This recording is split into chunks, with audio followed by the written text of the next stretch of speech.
Hello everyone, welcome back to another video from Tutorialify. In this video, we will be learning how you can sign out or log out of your Canva application on your mobile device. To log out of Canva, first of all, make sure that you open up the Canva application and you are in the home page. From the home section, tap on the hamburger menu at the top left corner. This will open up the menu from where you will need to tap on the little drop down right next to your username and profile picture. In the pop-up, scroll all the way down until you see the sign out option.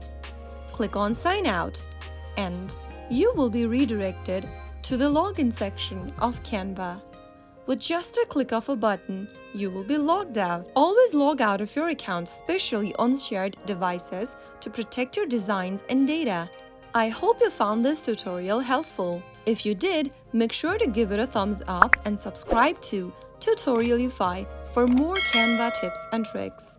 See you in the next video. Goodbye till then.